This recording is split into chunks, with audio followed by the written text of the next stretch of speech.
안녕하세요, 제인입니다. 오늘은 제가 이마트 와인 장터에서 어떤 와인을 샀는지 보여드릴게요. 이마트에 갔더니 올해의 마지막 세일 이렇게 해가지고 굉장히 강한 와인 세일 문구를 붙여 놓았던데, 그래서 안 살 수가 없게끔 만들어서 이미 와인은 뭐해서 엄청나게 질렀음에도 불구하고 어쩔 수 없이 와인을 꽤 많이 구매했습니다. 총 12병의 와인을 구매했지만 똑같은 와인을 많이 구매했기 때문에 5종밖에 되지 않아요. 첫 번째로 바로 이 와인입니다. 보틀이 엄청나게 길어요. 그냥 일반 보틀보다 한 요만큼? 이 와인은 제가 좋아하는 말백 품종으로 만들어졌어요. 말백 품종은 제가 봤을 때 한국인의 입맛에 가장 잘 맞는 품종이 아닌가 싶은데요. 아르헨티나 사람들은 대부분 와인을 소비할 때 아사도라고 하는 고기 요리를 같이 먹으면서 와인을 마시거든요. 그렇기 때문에 고기와 완벽한 궁합을 누리실 수가 있어요. 이 와인은 특이하게도 까베르네 프랑이랑 블렌딩을 했어요. 까베르네 프랑은 개인적으로 제가 되게 좋아하는 품종이고, 프랑스 루아르 밸리 쪽 쉬농이나 부르게이 같은 잘 알 수 없는 그런 지역에서 되게 맛있는 와인을 많이 내고요. 약간 이걸 아셨던 분들도 있었을지 모르겠는데, 말백과 까베르네 프랑은 둘 다 보르도에 들어가는 와인 품종 중에 하나예요. 너무 유명한 게 까베르네 소비뇽이랑 멜롯이다 보니까 이 두 품종은 모르셨을 수도 있는데, 조미료? 감미료처럼 많이는 들어가지 않지만 보르도에 조금씩 들어가서 맛을 주는 그런 품종으로 말백이랑 까베르네 프랑, 뿌띠베르도까지 있거든요. 보르도에서는 살짝은 아싸 취급받고 약간은 그냥 조미료로만 쓰이는 그런 품종이지만, 국가를 대표하는 주 품종으로 말백이 딱 우뚝 섰어요. 이 와인은 5만 원에 샀고요. 만나게 되시면 꼭 드셔보시라고 말씀을 드리고 싶어요. 이마트 청계천점 같은 경우에는 와인 장터에 들어온 와인 개수가 그렇게 많지도 않았고, 참가한 수입사가 2개밖에 없었어요. 신세계랑 금양 이렇게 두 수입사만 참가를 했기 때문에, 트라피체에서 만든 이스카이 브랜드 같은 경우에는 금양의 대표적인 와인이라고 보시면 됩니다. 저는 보통 화이트 와인이나 스파클링 와인을 굉장히 좋아하는데, 오늘 구매한 와인은 레드가 압도적으로 많습니다. 굉장히 특이하게 구매를 했죠. 저는 사실 이마트 와인 장터 리스트를 미리 좀 받아봤거든요. 미리 딱 받아보고 제가 이렇게 딱 체크를 해놓은 와인이 있어요. 사실 그걸 다 사려면 좀 큰 매장으로 가야 되거든요. 좀 5개 수입사를 다 관장하고 있는 그런 큰 이마트 지점으로 가야 되는데, 저는 사람 많은 거를 좀 좋아하지 않는 편이라서 그냥 좀 쾌적하게 와인 쇼핑을 즐기고 싶어서 집에서 가까운 곳으로 갔는데, 거기서도 이 이스카이를 만나서 너무 좋았습니다. 아까 보여드린 와인 같은 경우는 말백이랑 까베르네 프랑으로 만들어졌는데, 이 와인은 시라랑 비오니에를 섞어서 만들었어요. 혹시 지난 와인앤모어 와인 하울 영상을 보셨다면 분명히 비오니에 품종은 화이트 품종이라고 했는데? 라고 생각하시는 분이 있어요. 맞습니다.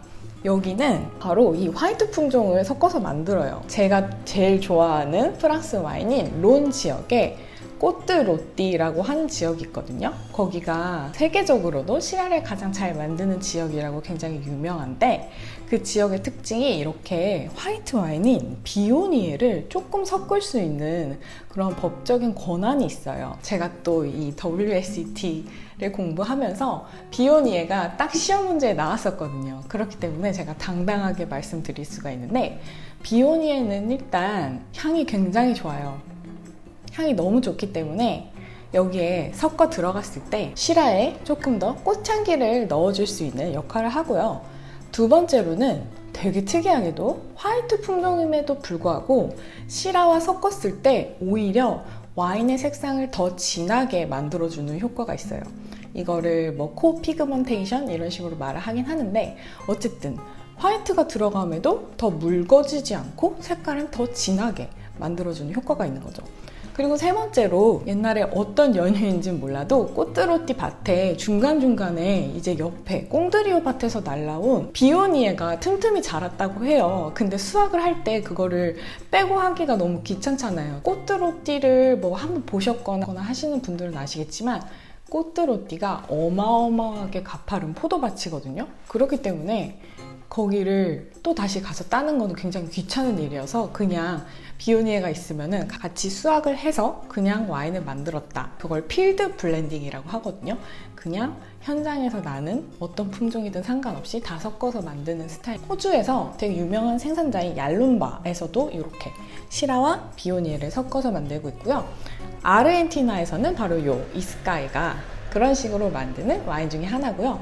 이거는 2014 빈티지가 제임스 서클링이라는 또 유명한 분에게 98점을 받은 적이 있어요. 굉장히 환상적이라는 테이스팅 노트를 이렇게 남겨주었고요. 이렇게 평가를 내린 걸 보면은 베스트 시라인 아르헨티나 최고의 시라, 맨 마지막에 와우, drink now 이렇게 써 있어요. 당장 먹어라. 그래서 저도 무려 6병이나 구매를 하였습니다. 세 번째 레드와인 바로 이 와인이에요. 이 와인은 르 리쉬. 이 뜻이 뭐냐면 부자라는 뜻이에요. 그래서 저는 사실 이거 선물해주기 진짜 좋겠다라는 생각으로 구매를 했는데 제가 갔던 청계천점에는 이게 한 병밖에 없었어요. 그래서 더 사고 싶어도 못 샀고요. 가격은 5만 원에 구매를 했는데 이 르 리쉬라는 이 와인은 불어임에도 불구하고 남아공 와인입니다. 남아공에서도 까베르네 소비뇽을 가장 잘 만든다는. 이제 까베르네 소비뇽 하면 프랑스에는 보르도, 미국에는 나파밸리 뭐 이런 식으로 되게 짝지어지는 지역이 있잖아요. 근데 남아공 까베르네 소비뇽 하면 바로 스텔렌보슈 지역이 가장 유명해요. 그래서 이 스텔렌보슈 지역의 까베르네 소비뇽 리저브 와인을 샀고요. 이 와인도 뭐 영국의 유명한 와인 비평가인 팀 에킨한테 94점을 맞았고 뭐 이런 여러 가지 얘기가 있지만 이 생산자가 굉장히 까베르네 소비뇽을 잘 만드는 생산자로 유명하기 때문에 저는 바로 집어왔는데 사실 남아공 와인의 인식이 우리나라에서는 아직 좋지 않고 뭔가 아프리카의 이미지도 있으신 것 같고 그래서 남아공 와인을 기피하시는 경향도 있는데 저는 남아공 와인 늘 추천합니다. 굉장히 맛있는 와인도 많고요. 피노따주라고 하는 남아공 특유의 품종도 있는데 그 와인도 나쁘지 않고요. 또 커피 좋아하시는 분들 같은 경우에는 바리스타라는 브랜드에서 약간 커피 향이 나는 와인 스타일도 있기 때문에 여러분들께 되게 남아공 와인 나쁘지 않아요 라고 알려드리는 남아공 와인 전도사로 활동하고 있습니다. 굉장히 맛있을 와인이고요. 사실 까베르네 소비뇽의 특성이 지금 2014 빈티지지만 저는 아마 5년 후에 먹지 않을까 싶습니다. 오늘 처음으로 보여드릴 화이트 와인은 바로 이 와인입니다. 알베르 비쇼라는 부르고뉴 지방의 네고시앙이라고 하거든요. 조금 어려울 수도 있지만 알려드리면 부르고뉴 지역은 도멘이라는 개념이 있고 네고시앙이라는 개념이 있어요. 네고시앙 혹은 메종이라고 불러요. 하우스. 그래서 도멘 같은 경우는 자기가 직접 밭을 가지고 있고 그 밭에서 나는 와인으로 만들었을 때 그거를 도멘이라고 하고요. 그렇기 때문에 가격이 꽤 높습니다. 메종 같은 경우에는 와인이나 포도를 구매를 해서 그거를 자기네 스타일로 블렌딩을 하거나 양조를 해서 파는 분들을 말하는데요. 가장 유명한 게 뭐 루이자도 혹은 루이라투르, 빼블레 그리고 이런 알베르비쇼. 그래서 이 와인을 산 이유는 저희가 얼마 후에 있을 화이트 와인 테이스팅 할 건데 그때 이제 샤도네의 특징을 알려드리고 싶어서 구매를 했어요. 샤도네 같은 경우에는 세상 모든 곳에서 잘 자라는 화이트 와인 품종이기 때문에 더운 곳에서는 더운 캐릭터를, 추운 곳에서는 추운 캐릭터를 모두 다 담고 있는데요. 저는 이거의 한 중간 정도 되는 느낌으로 샤도네를 좀 선보이고 싶어서 이 와인을 구매했고요.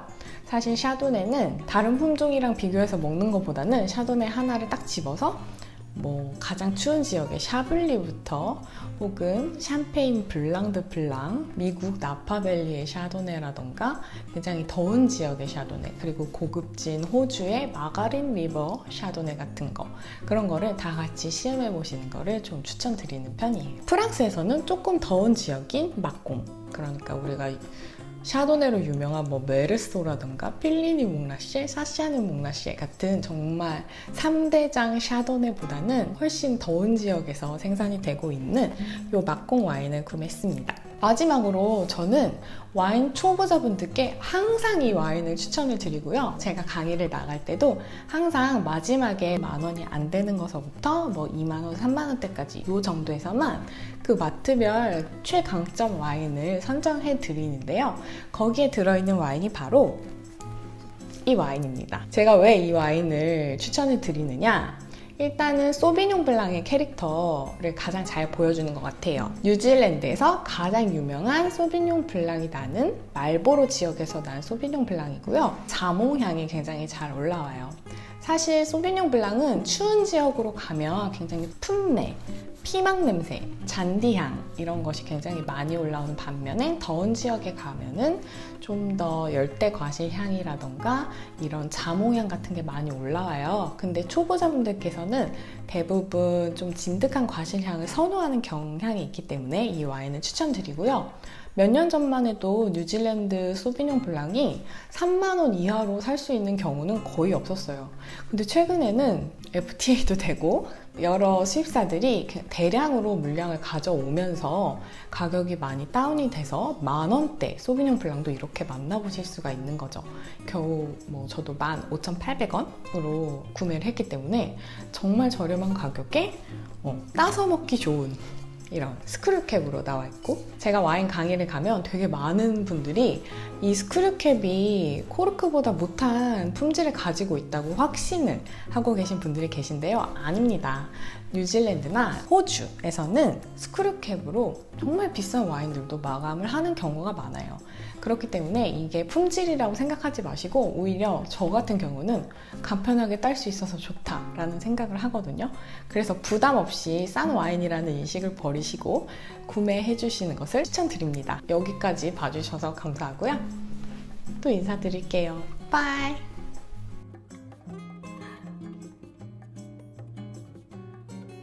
좋다. 발자국 있으니까.